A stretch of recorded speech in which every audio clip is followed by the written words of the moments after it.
from the Legacy Club here at MetLife Stadium for the Giants FanFest, and we are now joined by a very popular reality TV star. I think we can add that title to him.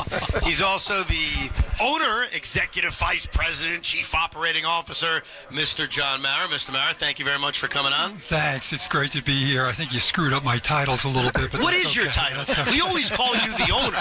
Like, what is the official title? President and CEO. President and CEO. I'm just happy to be here. Well, thank you. Did you like the title of reality TV star? No, I didn't like that one at all. But you were good at it. You came off all right. I don't know about that. Yeah. You should see the stuff we edited out of there. Now I'm curious, what is the juiciest thing you edited out? No, we're not going to go into that. Just tell us. It's all good. What made you, because we all loved it. I got to tell you, it was great stuff. It was great TV. What made you decide, you know what, this is good to be a part of Hard Knocks? Well, there were a few things. You know, obviously it's our 100th season coming up, and Hard Knocks had never done anything, in the off season.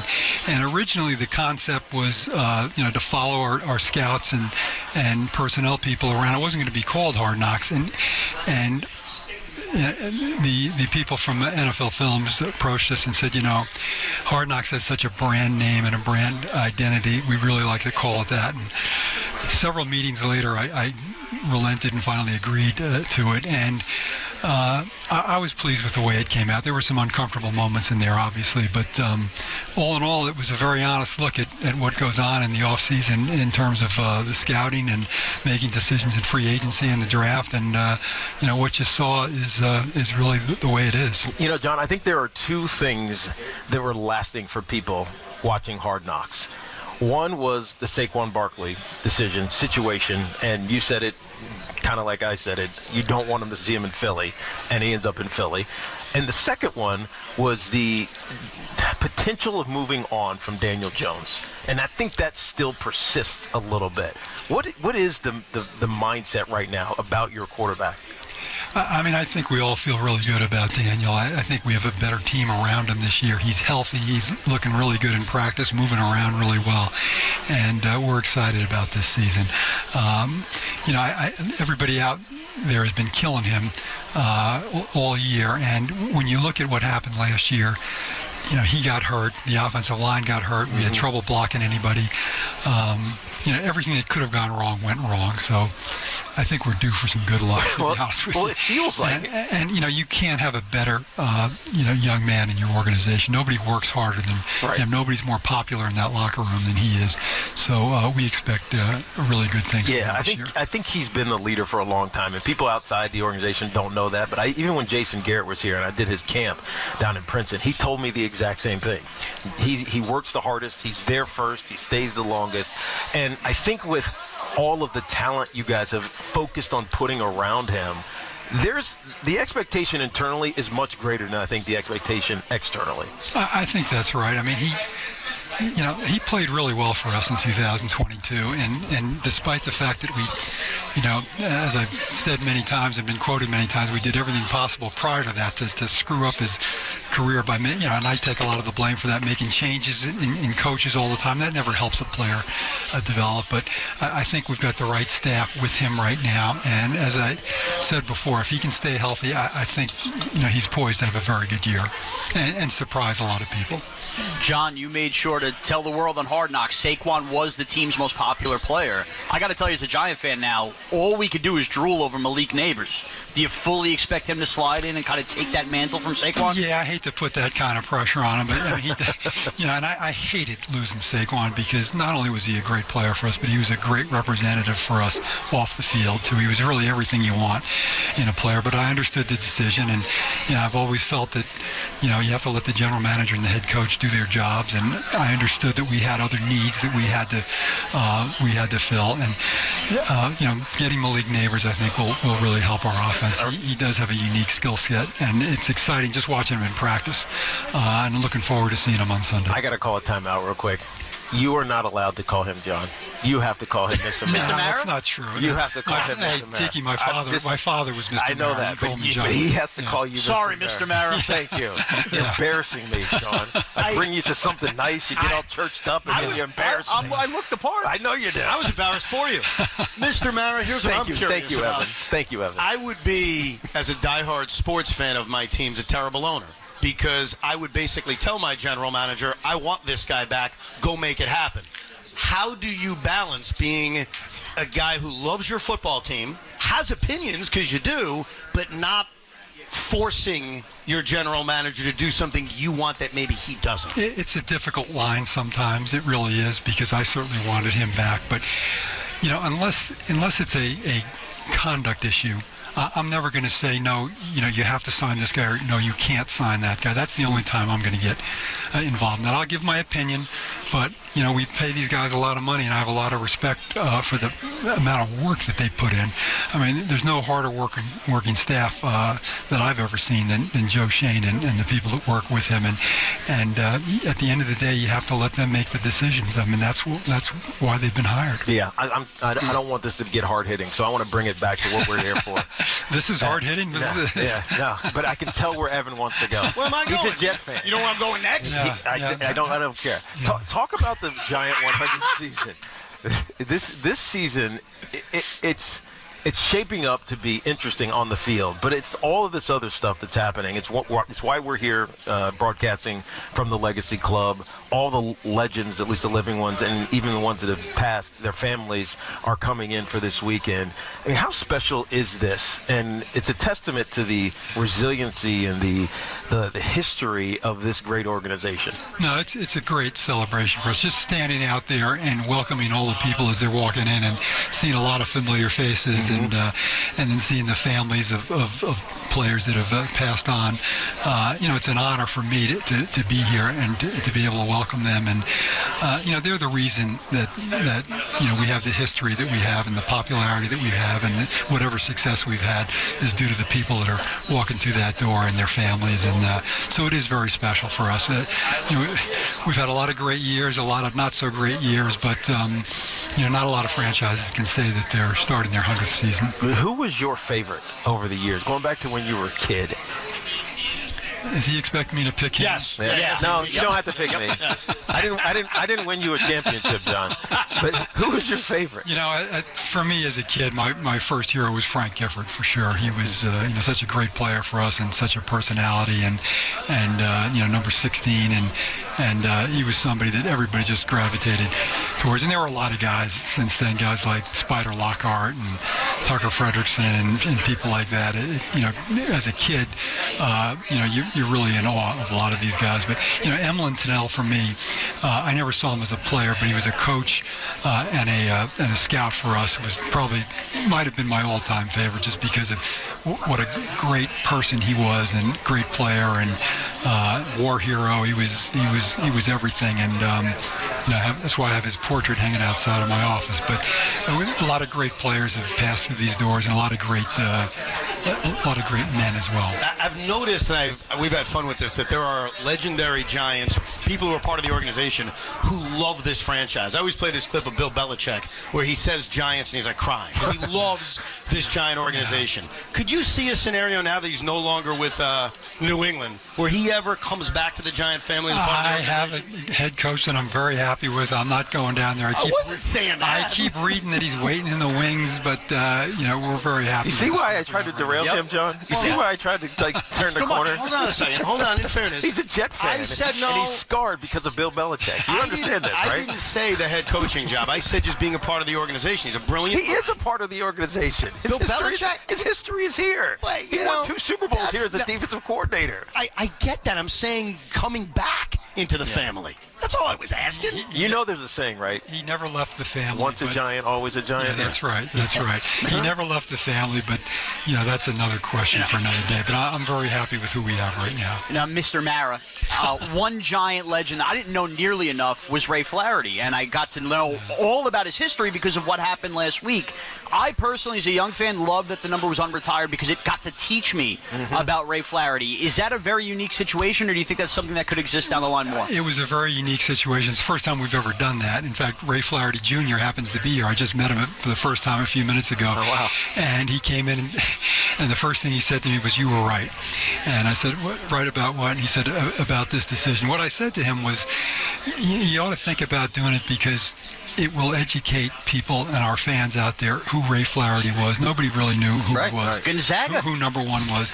And now people know that. And Malik Neighbors was so happy to get that number and has promised us that he's going to do everything in his power to represent the Flaherty family and the organization well. And I think it was a good story for us. And the Flaherty family was happy, and we would not have done it unless we got their blessing. Right.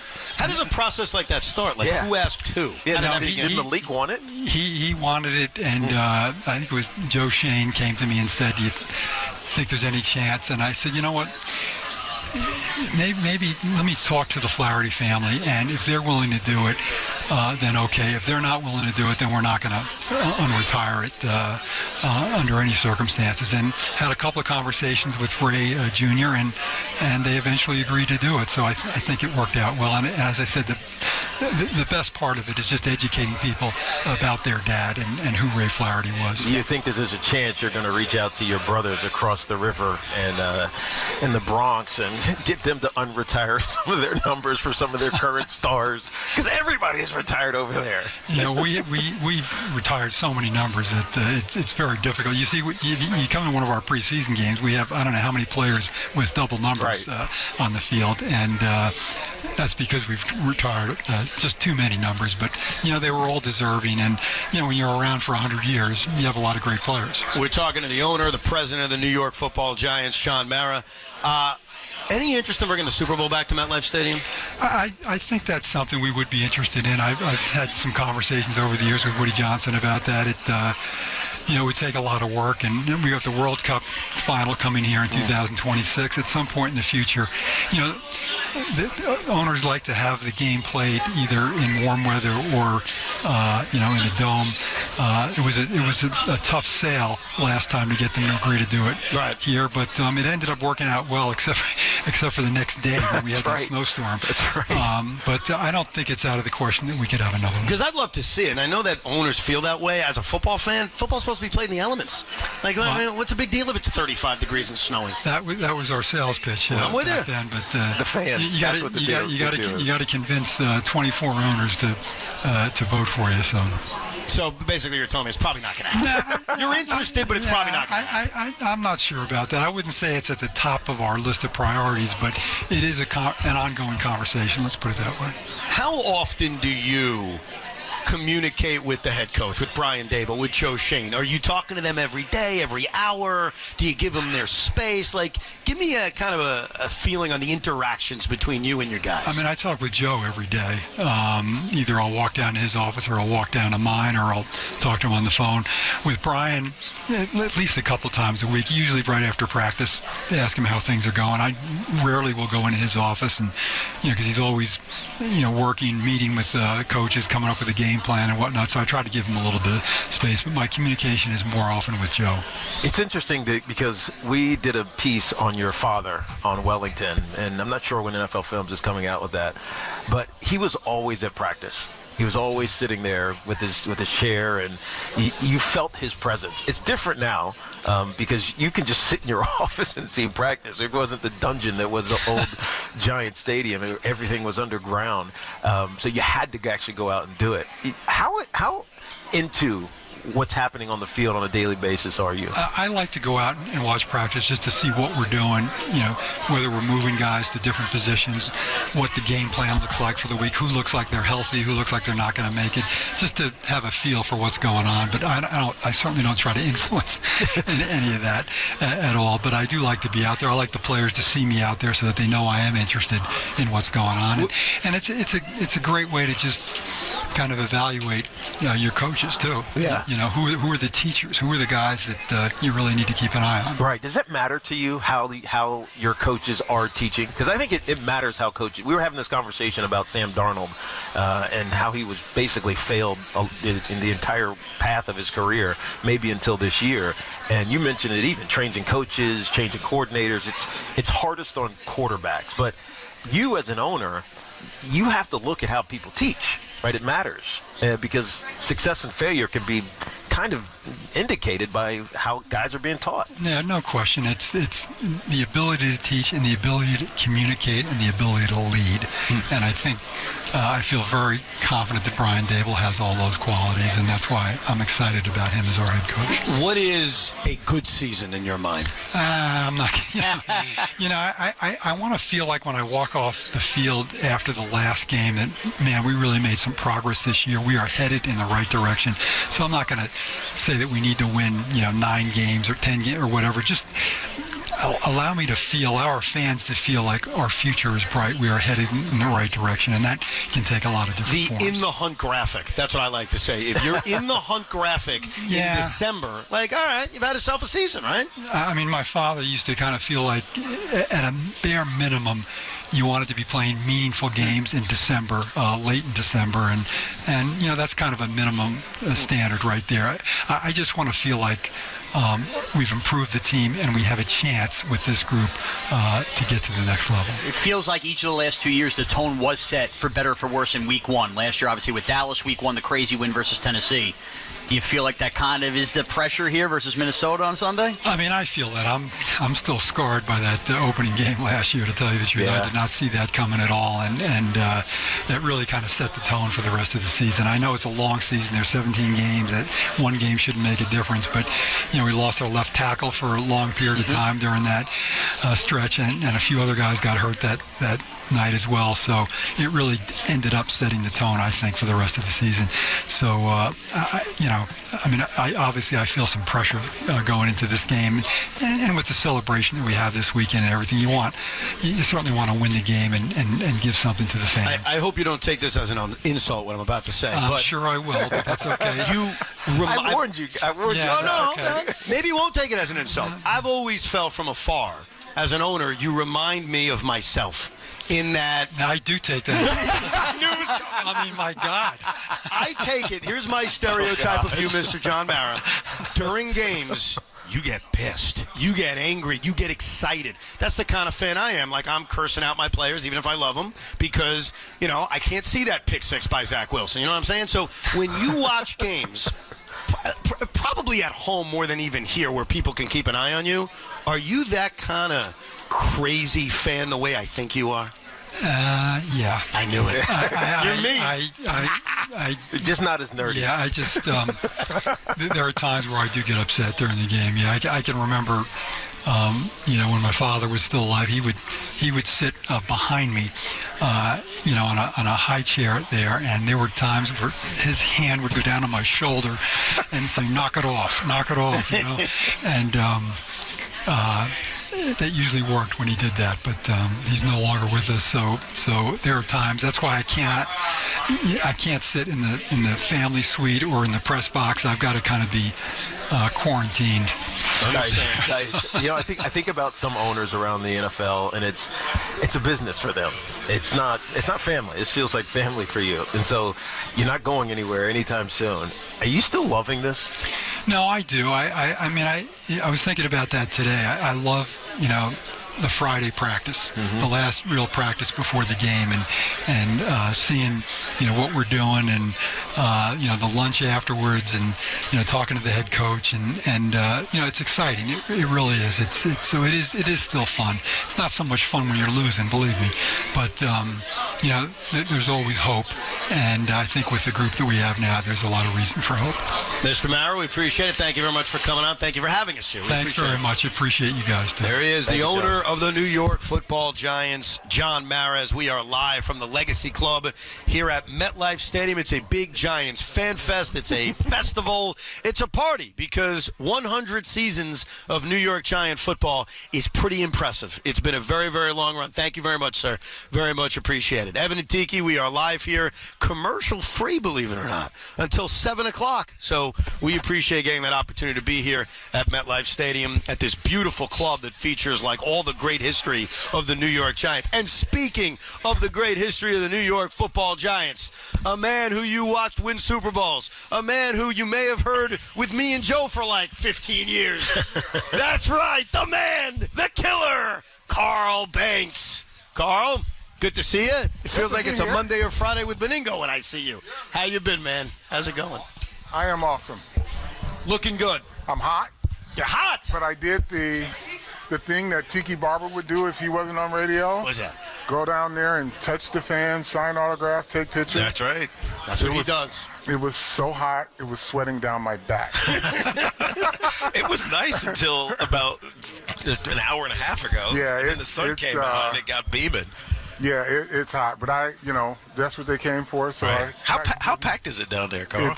It's incredibly. It's like crowded. game day. Not quite, but close. But there's a line out to the plaza to get into a locker room tour, and then the plaza has all this stuff going on. Yeah. It's an incredible sight to see. Right. We don't feel that because we've been up here since 1:30 or so, 1 o'clock or so. So we haven't seen the masses of people. It is a lot. It feels like it. How long have you now been broadcasting Giant football?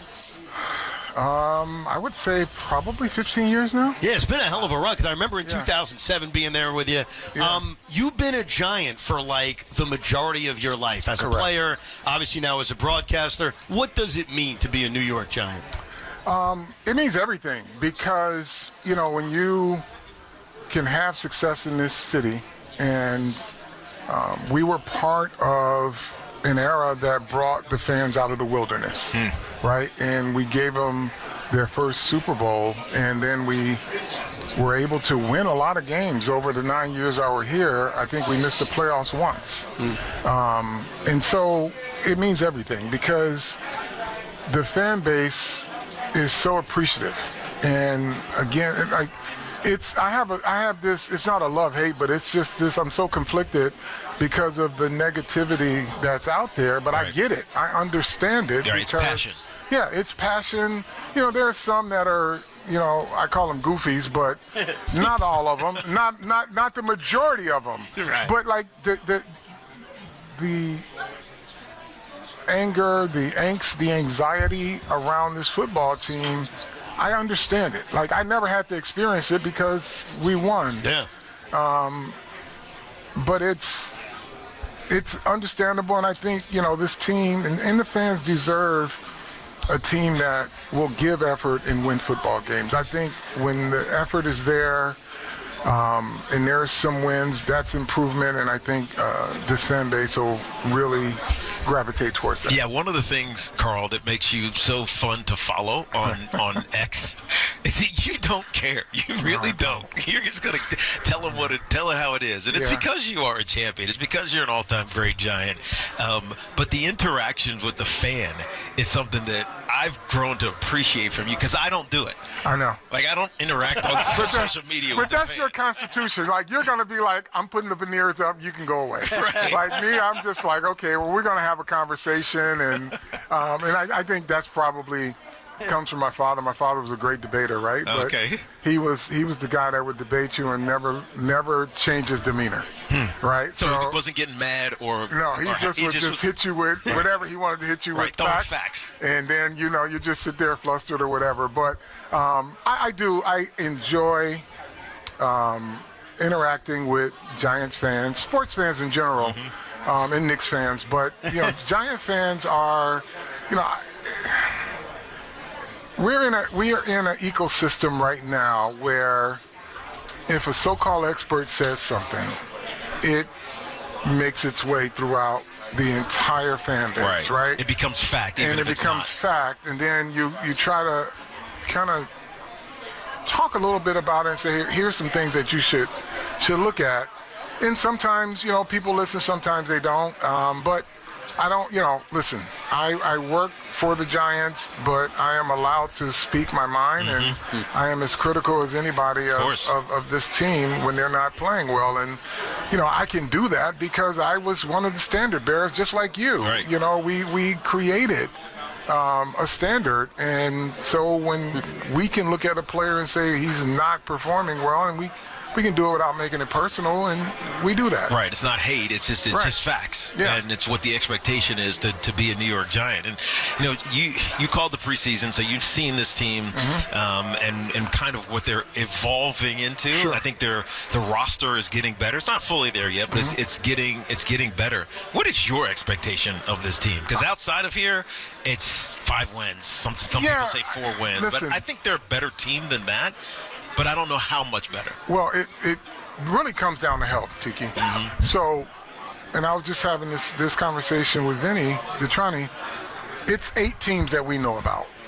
The other ones that are in contention past Thanksgiving are the ones that are healthy, right? And the Giants' offensive line stays healthy, they're going to have a chance to win games. And that's just the bottom line, because they're in a pool of other teams that are just trying to figure out how to get there. Yes. And if you're healthy enough and you do have some level of talent and you have coaching, you're going to give yourself a chance. You're going to be in the discussion for wild card when those discussions start. If this team is good, and I think they have a chance to me, their identity is going to be on defense and getting to the quarterback. The addition of Brian Burns, Dexter Lawrence is already a star. Sure. Kayvon's getting better and better. As a defensive man at heart, how good do you think this defense can be? Well, I'm going to caution you. Yes, caution me. They have a young defensive backfield, and they're going to give up some big plays. And they're going to grow, but the key to this defense, obviously, yes, pressuring the quarterback, but the hallmark of this defense, especially the first quarter of the season, is how well they'll play red zone defense. It really comes down to that. They'll tackle well, they'll do a lot of things, but there are going to be some mistakes. They're a young defensive backfield. I liken it to when Coach Spagnuolo was here in the early parts of the seasons. They would give up 500 yards. Man. Famously in 07, right? Yeah. Those 2 disasters. And then they just got it to go. They got it together and they start going. I don't know. I'm not predicting that, but I'm saying prepare yourself for some ugly play. It may not happen. They have a good defensive coordinator in Shane Bowen, but with a young defensive backfield, you're going to have mistakes. You have young, inexperienced safeties. You've got a young, inexperienced, highly touted cornerback in Deontay Banks. Adoree. Yeah, he's a vet. Adoree's a vet, but he's just, look, he hasn't even covered anybody yet. He's been at home covering, whoever. So it's going to take, I don't think they're going to put, right. He's not going to be running up and down the field, chasing wide receivers, because he's going to end up getting hurt if he does that. So it's going to take a minute. But the hallmark of a good coach is to kind of mitigate against your vulnerabilities. Try to coach and make sure that you don't get exposed all the time, because there are going to be plays where teams are going to be, well, we're just better than them on this play. But if you can protect your vulnerabilities and scheme around them, you'll be fine. But there's going to be some ups and downs. For the fans sitting down on their couch on a Sunday who's unfamiliar with Shane Bowen and the way he runs defense, what about it stylistically will look different than what Wink Martindale brought to the table last year? Well, he doesn't blitz a lot. He wants to be fundamentally sound with his core 4. And he's probably going to play some matchup zone, some zone, but you're going to see a more fundamentally sound team, and it won't be as chaotic. And that's not, that's Wink's calling card. He likes chaos. Right. And it creates that for offenses, a lot. But this one is a little different. You're going to see more of a more structured defense, guys that are going to run and hit and tackle well. That's going to be what they do. Talking to the great Carl Banks. We are live from the Legacy Club here at MetLife Carl, Stadium. I want to ask you about something that I have to attribute to Robert Saleh. It's a Jet quote, but Robert Saleh. Oh boy, we did a. We're quoting Bob Saleh now. We did one of his games, and I was asking him why he had safeties playing linebacker, because he had a couple of young safeties trying to convert them to linebackers. And I'd say this because those guys were like 6'1", 215 pounds playing linebacker. And then I look at you, and I look at your crew when you were playing. You guys were massive. Yeah. Like, massive. And so what he said to me was the evolution of the running back has outpaced the evolution of the linebacker. And so linebackers who are being tasked to cover. We saw this last night, actually, with Patrick Queen getting toasted by Xavier Worthy, who they would stick in the slot. The linebacker has evolved a lot over the last, whatever it is, 20, 30 years from you. But it's like, where do you see it going? Because you kind of need to still bang. You got to cover. Well, the advantage is going to be to the offense, because when you put little guys in there, they're going to run on you. You put big guys in there, they're going to pass on you. Right. The problem with the play of linebacker, or the challenge right now, is all those guys play offense. They're playing tight end. Some of them are running backs, and they're playing basketball. That's just the reality of it. My crew, I would bet anybody that most of our linebackers could play in today's game, because we were all basketball players. Right. We all ran, so it's different now. These guys, they're kind of sports-specific, position-specific. In their training, they just don't do it the way they just train for certain things. Right, they don't do the change of direction stuff. They don't do the acceleration, all that other things. And they don't play other sports. Right. That's the other thing. But the offenses have just evolved, because it's always cat and mouse now, because whatever your personnel is, they have something that you can't cover.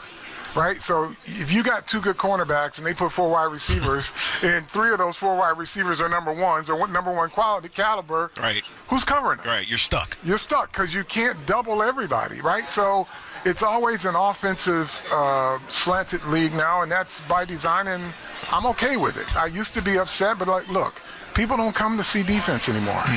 They want big plays here or there, but the rules changes. It's not my NFL anymore, and I'm okay with it. Speaking of which, if you, and we're talking to Carl Banks, if you were in today's modern NFL, in your prime, you're in your 20s, what is the biggest thing you'd have to do differently to play in this version of the NFL? Oh, he'd be a DN. He might be a D tackle. You know what? I'll tell you. The one thing that I would have to do differently is not be so mean. Yes, you get penalized all day. You know what? That's right. That's absolutely right. It's the game I played was ruthless. Yeah. Right? We played to make our opponent quit. And whatever we need to do that, it's different now. I mean, again, it's not my NFL now, and I'm okay with it, right? But if you're asking me, that would be the change, because if I could transport my mentality into today's game, it wouldn't be fair. Yeah. I guarantee you it wouldn't be fair, because we played differently, right? And we played for keeps. It was not, we didn't talk before games to our opponents. And I tell this story all the time. When Washington Redskins came here, it happened twice. Once my rookie year, and a couple years later, Harry Carson, he grabs me, grabs Gary Reasons, he says, come with me. We didn't have any before you're padded up. When they're stretching, right, and they're running through Harry takes us, we walk through the Washington Redskins, walks right up to George Rogers, and he says, homeboy, you're going to fumble twice today. He turns around, we turn around, and we walk back to our locker room. Guess what George Rogers did that day? Put that ball on the ground. Fumbled twice. But that doesn't happen now, right? And so you brought that to Twitter now, Carl, is what you. Wouldn't it be awesome if somebody did that today, though, like a defensive, because there's no penalty? But they wouldn't. I think what Carl is saying is that it's two buddies. No, you're right. But they exchange jerseys after games. Listen, I'm okay with it. I'm not the guy who's going to say that. Back in the day, it is what it is, right? And if these guys can function in this environment and make a lot of money, I'm more than happy for it. But it's just. It's different, and I'm good with it. I enjoy it. I watch it as a fan still. I still get a chance to analyze, how people play and what their fundamentals are. And, that's the other thing about when you're asking me about the Giants' chances this year. If they're going to be fundamentally sound, that gives them a chance, because that's the other part. More teams lose than they win. So if you do the little things right, you'll give your team a chance to be in football games. Carl, I'm very curious your opinion on this. Are the Jets going to be very good this year? I trust his expert NFL opinion. We talked to him about a lot over the years. What do you think? They could be scary. Yeah. Scary good. Yeah. If this quarterback is healthy, and because he has the same amount of personnel that he had when he was really good in Green Bay, where he didn't have to do a lot. And a better defense. And a much better defense. Better defense, yeah. I think they can be scary good. You didn't ask the question the right way, Evan. Go ahead. And they're nasty. Better end result of the season, the Jets or the Knicks? Oh, the Knicks. Oh, stop it. Stop it. The Knicks. I mean, you guys are losing in the Eastern Conference semis like you do every single At least they get there. I know. Enjoy Mikal Bridges. Have you guys sniffed anything in contention in the last 7 or 8 years? By about like a half a centimeter. And Isaiah likely toe. Yeah, exactly. Thank you, Carl. Always good Thank you, talking guys. to you, man. It's a pleasure being here. The great Carl Banks, ladies and gentlemen, as we are talking at Giant Legends here at the Legacy Club at MetLife Stadium. Great seeing you, man. And we're about to be joined by a man that ruined my life. I mean, I'm being perfectly honest. He's a great player. He's a great person. But I think the healthy thing I need to do, the first thing I've got to tell him is just to be honest. I can't lie. How are you, sir? Whatever. He hates you, by the way. I want to say this very nicely. He doesn't like you at all. Not as a person. You're a fine guy. Oh, thank you. I just wanted to say that you ruined my life. You know what's great? This will change your opinion. Same kicks. Oh, you guys are wearing the same. What up? That's because we just cut from the same cloth, That's right. man. The red, white, and blue cloth that you're surrounded by. That's you know right. what I mean? Victor, were they a Christmas present in 2011? They might have been. The colors are definitely indicating that, but they were present nonetheless. Yeah. They were free. That's why you ruined my life. I'm a Jet fan. It's probably like the single worst Jet moment of my lifetime. Oh, man. So to be fair, I just want to rip the Band-Aid off for myself and for you and for Giant fans. This is a Giant event. Take us through that moment as you're still running. I mean, that was just a moment I obviously never forget. Our offense was kind of stalling up until that point. Really couldn't get anything going. Defensively, you guys were owning us up until that point, and our backs were up against the wall, obviously, on our own 1-yard line. And I remember I just had a simple hook route. Let's just get in you. If you know that Gilbride offense, you better know how to run a hook route, because if not, you will not be on the field. So I run a hook route. I'm like, okay, I'll get the ball 10 yards. Let's get the just get the chains moving. And when I broke out to catch it, I saw the DB kind of went underneath trying to pick it off, and I caught it. And I knew once he went underneath, I was like, oh, there's got to be some room over there. When I turned the corner, I saw Cromartie, hit him with a little 1-2, and then I came up the sideline. And the last, when I saw Brad Smith, I said, listen, man, I can't let a white DB catch me in front of my parent, in front of my mom, my grandma. That was the one rule. I would never live it down. You guys don't understand. I'm from Paterson, New Jersey. I will never live that down. So I put on a little extra for that. Say, you had extra jets. I had a little extra for that, and then I got in the end zone, and the rest is history. So you know what, Victor Cruz, you just made me smile. It's the first time I've ever talked about this play, and then I was like, all right, I smirked a But little. now you've talked about this play with the principle of this play. Yeah. And so and now you have some joviality. Yeah, Go along with it. Sometimes, at some point in life, I'll get over it. Is that for you? Think about it. You had a great career here. You become a Giant legend. You won a Super Bowl. Is that singular play your favorite football moment? It's up there. It's tough to choose that one as I've had so many great moments throughout my career. The one that sticks out to me the most is unfortunately against your Jets again, but my very first game in the preseason as an undrafted free agent. That's when we knew you were making the team. That's the one that it's hard for me to not have that one as number one, because I kind of come from obscurity, right? Yeah. Nobody really knew who I was, and to come out 3 touchdowns all in the second half. After the whole first half, I'm just playing special teams, and I'm anxious to just play offense. And then my very first play on offense, shout out to Jim Sorgi. I knew he was just waiting for it. He was gonna throw it to me no matter what. You could just see. And I watched the replay. He dropped back, didn't even look anywhere else. He's just looking at me the whole time, and I was able to come down with it one-handed and kind of get into the end zone. And it's hard to not have that entirety of a moment not be number one. When you think back on your career, the injuries are what ultimately cut it short. And do you feel shorted? You know what I mean?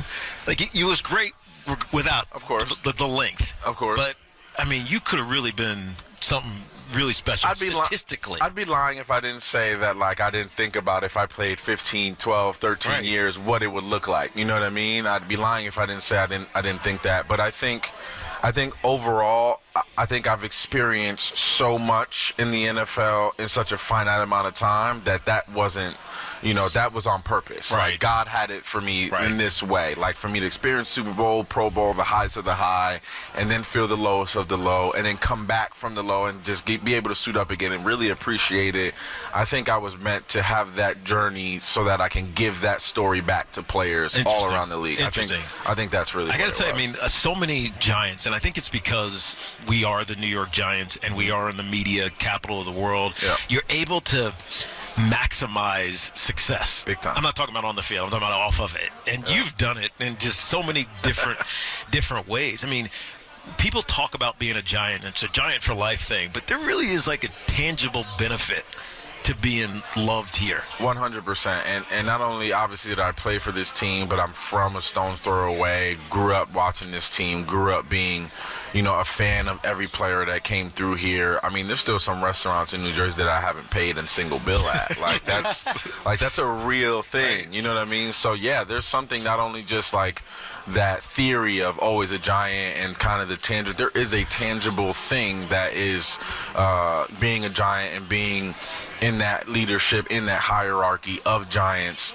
that really is a tangible, feelable thing outside of the game for sure. We're talking to Victor Cruz. You mentioned that preseason, and that one did not bother me because it's the preseason, of course. and I was rooting for you. Local guy, and I think now anytime someone plays well in the preseason, it's like, can that be Victor Cruz? Can that be the next Victor Cruz? For you, as it was happening, did you sense, I'm going to make this team and this is going to happen for me? Were you still worried, this may not happen? I'm playing well, but there's no guarantee I'm going to be on this team. What was going through your mind? Well, yeah, you never know, obviously, right? You never know, like, you could have a 3-touchdown performance and get cut the next day just because of sheer numbers and contracts. You just never know the business of it, how it works. I feel like I had a chance. I knew I had a chance, mainly because I had been doing things like that in practice all leading up to that game. So I knew, like, within the building, I think they knew what they had and they knew what type of person and player I was. And then now to put it on the main stage and prove it to everybody around the league and kind of put everybody on notice, like, hey, look, if the Giants didn't pick me after this,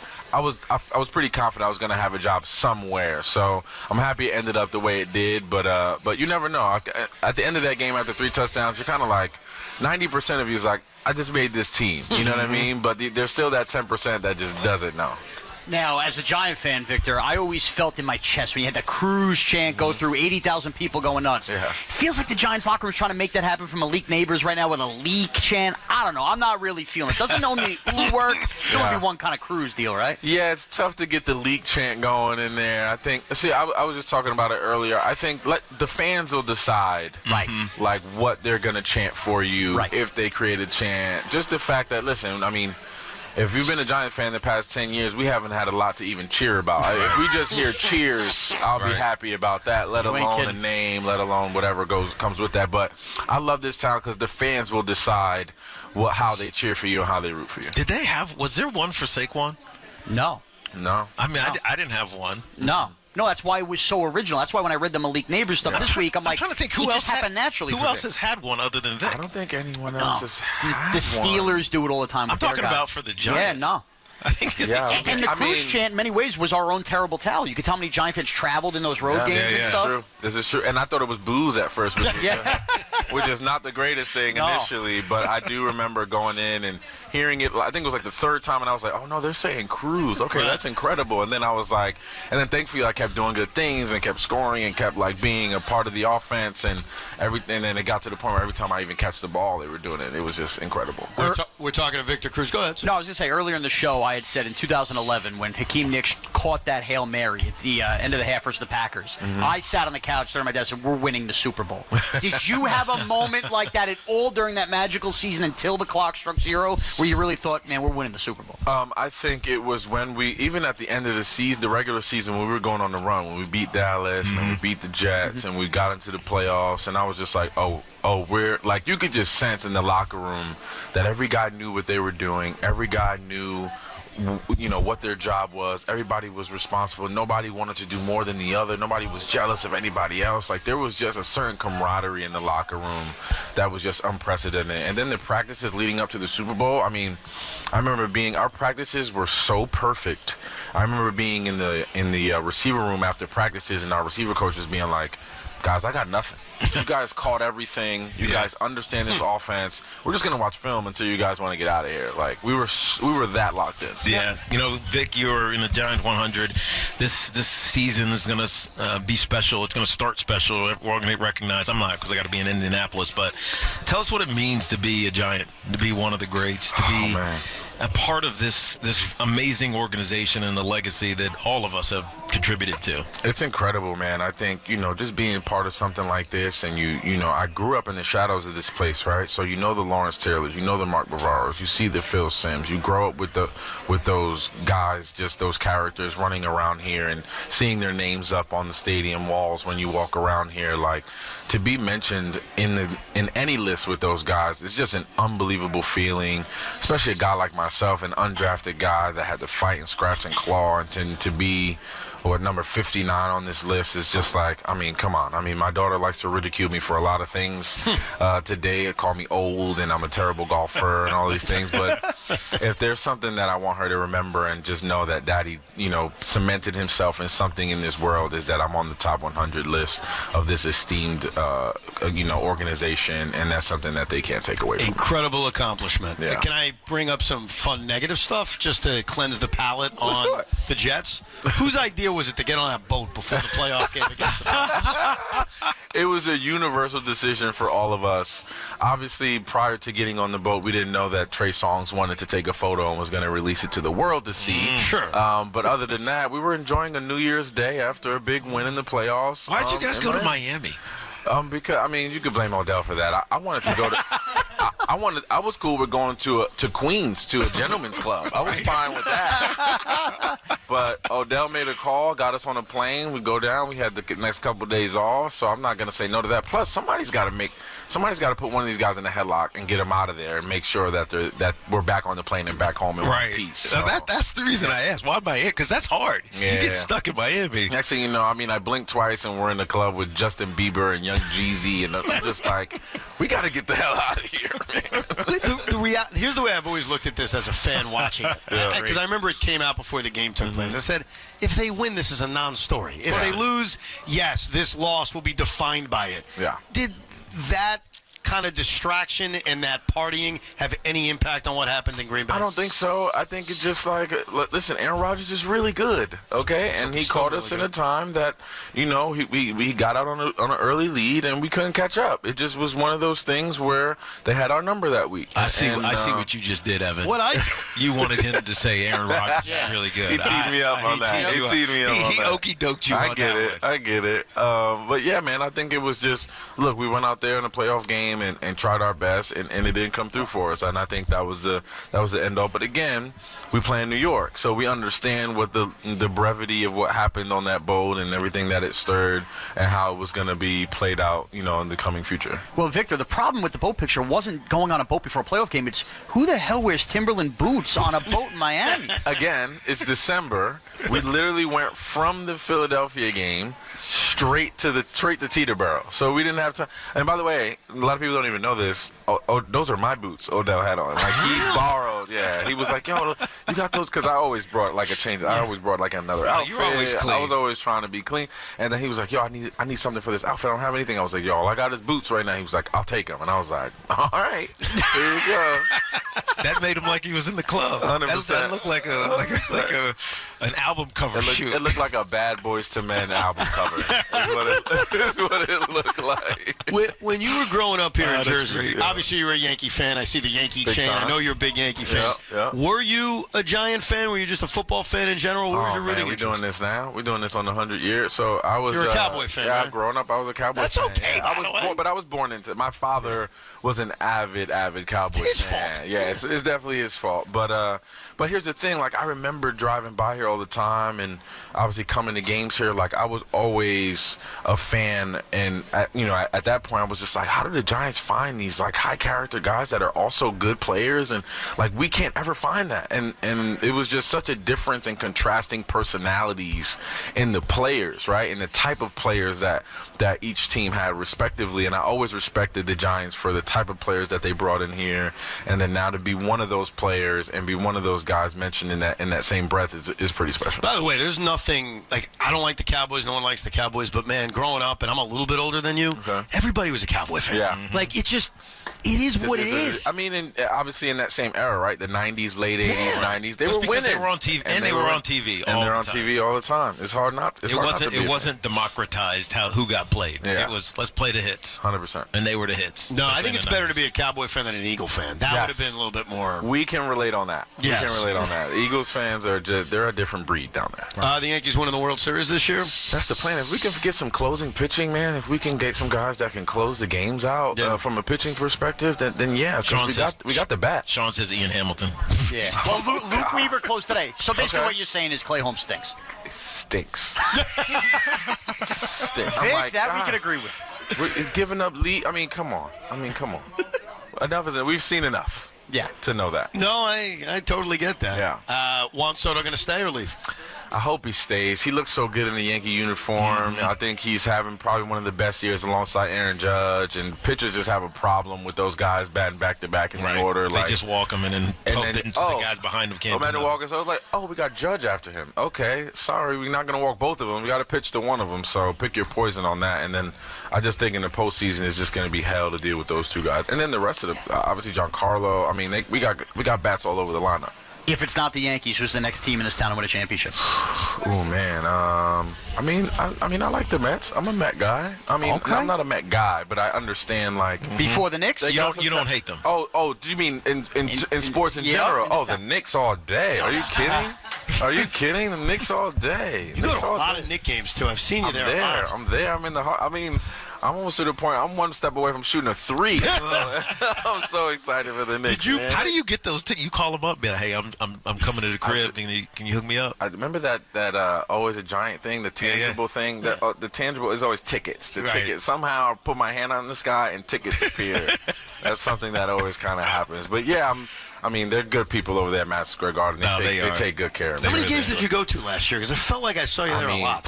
So I was at maybe 12 games last year, 15 games, including, and then I went to a couple playoff games, and just there's nothing in New York better than playoff atmosphere, professional sports in this town. Yeah. I mean, and they got a squad that you just want to watch. Exactly, and they got a prototypical lunch pail, fight, scratch, claw type of squad that you want to root for, that you want them to win.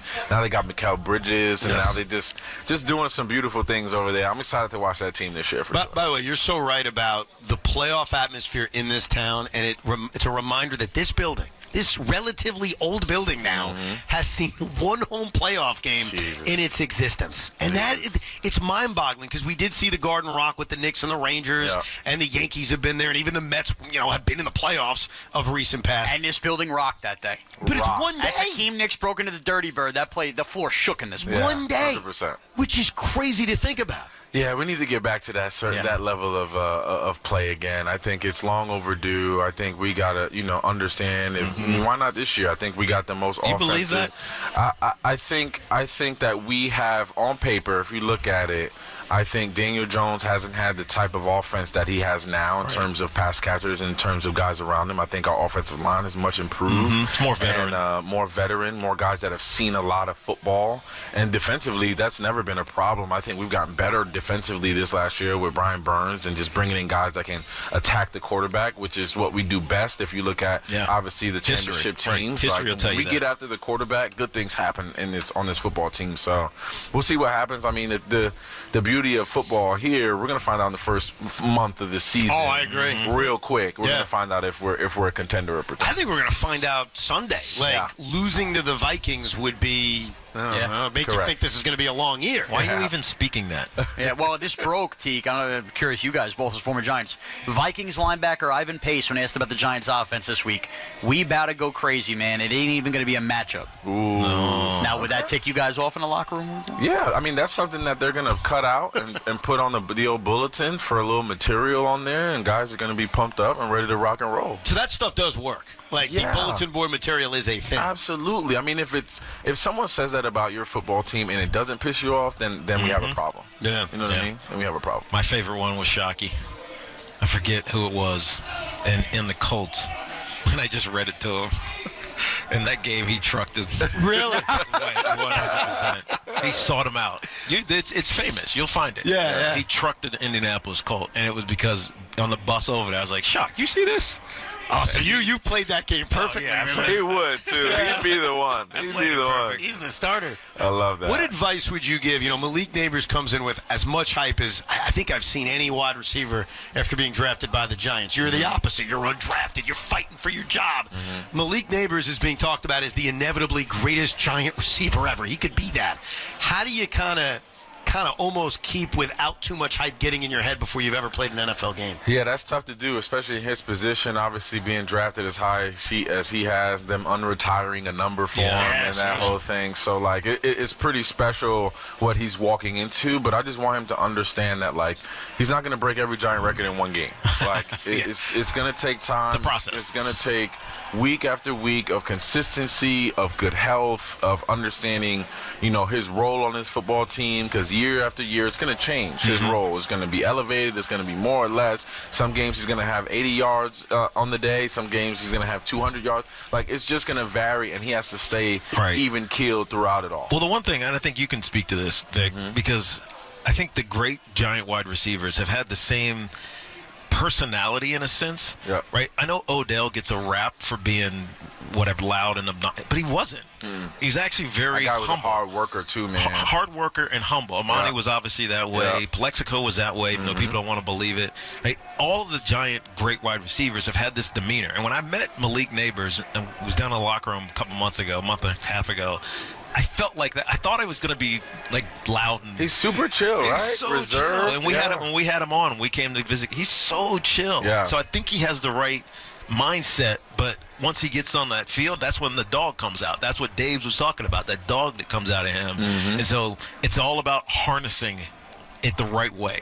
And I think you see it when I went out and watched a couple of those joint practices, and you just see him turn it on against other guys and going up and, when that ball's in the air, it's either his or no one's. Like, you see that tenacity that you're used to from Giants receivers of the past and the great ones. Like, that's what I love to see. And that's what I'm like, okay, we're in good hands as a receiver if he's out there understanding his role and how to play the game. And, now it's go time. Now the games matter. Now every week is going to be, for something. And we'll see how it pans out. But listen, I got nothing but positive things to say about the kid, and I think he's gonna cement his legacy here when it's all said and done. You're a fashion guy, all right? These jerseys they're wearing Sunday, swaggy or ugly? Which ones they got? They're going with the throwback, the blue, the red with the blue stripe in the middle. Those are nasty joints, man. I'm gonna be honest. Those are not good. Vic Cruz, keeping it real. Those are not good. I remember when I saw them when they showed them online and they did the photos on the Instagram. I was like, why are we doing this one? If we're gonna bring one back, I know John Mara's not gonna be good. I hope he doesn't listen to this. He's mingling. It's all good. But can we bring the red jerseys back? You did the red one time, right? But we never lost in the we never they ruined it for all of us. We never won. You know what they need? Because I saw it in a photo. And blue on blue. It must have been Photoshopped. Okay. But it was that throwback helmet with the red jersey. Yeah. Well, maybe smoking. It was hot, but it doesn't look. It looks like some college team. Yeah. But it's hot. This is why these might work. They're playing the Vikings Sunday. Every time they wore the red, it was the Eagles, the Cowboys. Can you pick a little cupcake and then wear the red there? Then maybe they're not ruined forever. Well, that's like wearing you got to wear the good jerseys on the homecoming game. Right, exactly. You set up the little layup game, and then you got the good jerseys. Fans get riled up. Right, then they sell jerseys. Yeah, you sell jerseys. Like, that's the way it works. I appreciate your honesty about those jerseys, man, because I agree. He just bought one. He comes into work with a Dexter Lawrence, and I'm like, is he wearing a Montreal Canadian jersey? It was better in person. It's like a hockey jersey. It almost looks like a vintage hockey jersey is what it looks like. That's why it doesn't sell. Big time. Yeah, so I'm with you on that one. Right. Victor, we very much appreciate it. Congratulations on the list, being here, and a hell of a career. You're a legendary Giant as much as you destroyed my life. Thank you, guys. I appreciate it, man. Take care of my guy Tiki, too, okay? Of course. Thanks, the great Victor Cruz. He's still running on that touchdown. Thank you, man. Against the Jets back on Christmas in 2011. Unbelievable. So I think the festivities are beginning outside here at beautiful MetLife I see Stadium. people collecting into the whatever. It's not turf, but whatever is laid down there. It is packed, man. I keep seeing the overhead shot. Well, there's a lot of people down there. I think if you're a Giant fan on a Friday night, and maybe you can't be there on Sunday, tickets can be expensive. Yeah. And you're at MetLife Stadium, and you get to see all these legendary Giants, and I think there's a lot of food and activities for the kids. Like, why wouldn't you be I think here? they have the field open and the lower bowl is open.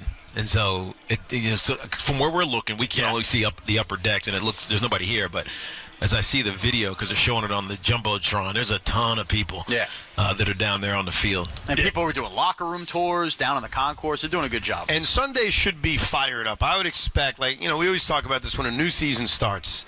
Even if you're not the most optimistic, you go into a season with hope and you get fired up. And I think the fact that they're announcing the top 100 list onto the field prior to the game, and Tiki will not be here, but he's being represented by a pretty good choice. I am. Brooklyn Barber is going to be down there with me. You want to come talk about your experience coming this weekend? Come here, Brooklyn. How about that? Now, because I'm very curious, is she going to wave? Is she just going to walk straight face, representing Tiki Barber, Brooklyn? Or do you ham it up? Do you act casual? All right. How do you handle this This thing? is not your first time on the air, so be good. So this weekend, I'm in Indianapolis covering the Texans and the Colts, and they're honoring the top 100 New York Giants, and I'm one of them. Are you ready to go represent me, Brooklyn? Yeah. What are you going to do when they call your name on the field? I don't Or they're know. going to call my name, but you're going to go out there. What are you going to do? I don't know. You going to wave? Why are you being shy? You are the non-shyest person in the world, but now you're being shy. Brooklyn, this is really easy. I'm going to tell you. I watched your father run for a lot of years. You're going to look up at the crowd, and you're going to blow them a kiss. Yeah, blow a kiss. Oh, that's good. And the crowd will go nuts for it. Yes, I agree. Can you do that? Yeah. Yeah? Remember that. Blow a kiss, crowd. You'll get 80,000 people going nuts for you. And I think your mom was talking to Eli last night at an event. Eli Manning? Eli Manning was at the Breitling event that we were at. And Eli said that he would take care of you, okay? Nice. So you won't feel, kind of overwhelmed by all the giants that are around. Okay. All right? Okay. I can count on you? Yeah. All right. You don't speak too much. She's going to talk like Of course. a mile a minute Of as course. soon as she gets Gets on off the the call. air. She said on the air, 15 times. 15 times. Good luck Sunday, Brooklyn. Thank you. Are you going to blow the kiss that Sean recommended, or probably not? You can be honest with me. Do you think that's cool? It depends who I'm blowing it to. You're blowing it to the world. I would score a touchdown, Brooklyn, and I would find a camera and I would just blow a kiss to If the I'm camera. blowing it to mommy, then no, but because that's embarrassing. But Right. if it's But she's your anybody mommy. else, Okay, then- blow it to all the adoring Giant fans. Can you do that? Can you Okay. do that on Okay. behalf of me? Okay. Yeah? Yeah. All right. Yeah, no, by the way, I agree with her. Doing it to mommy would be embarrassing, but here's the way you're doing it. You're doing it for all the diehard Giant fans. So you're doing it to 80,000 people that are watching. That's a lot cooler, right, than mommy. I'm with her on that. All right. You can do that? Yeah. I'm counting on you. Okay. No pressure. I love you. Love you. Well, good luck. It's going to be a very cool event. They are going to announce everyone from the top 100 onto the field. Tiki's being represented by Brooklyn. I give it about a 45% chance that She's going to freeze. You think so? This is a girl who goes up in cheer competitions and flies and jumps through the air and she's fierce. Right. Oh, that's what you just said. You're blowing the kiss to the cheer team. Oh, that's right. Change that when you're in the car tonight. I will. Say it's not for Giant fans. Yes. Forget that. Right. It's the cheer team. Imagine you're doing this for CJA, the bomb squad. But it will be a very cool Sunday. It's a game you'll hear right here on The Fan, the Giants and the Vikings. And we thank the New York Giants. It's been a very, very fun day out here at this gorgeous Legacy Club. If you're a Giant fan and you're coming Sunday or any game this season, I would advise you because the museum area is open to the public. Yep. So it's open to anybody, and you can really get an appreciation for the great history this franchise has. But thank you to the New York Football Giants for inviting us out here. I got one question before we go. Go ahead. How in the hell did Mike Francesa do a 5.5-hour show every day? They paid me a lot of money. We're back after a while. Thank you to the Jets. Thank you to the Yankees, too, by the way. They split the signal earlier today, and it's very much appreciated allowing us to be here and do the full show on FM. If you missed any of the program, you could rewind on the Odyssey app or download our podcast, Evan Tiki.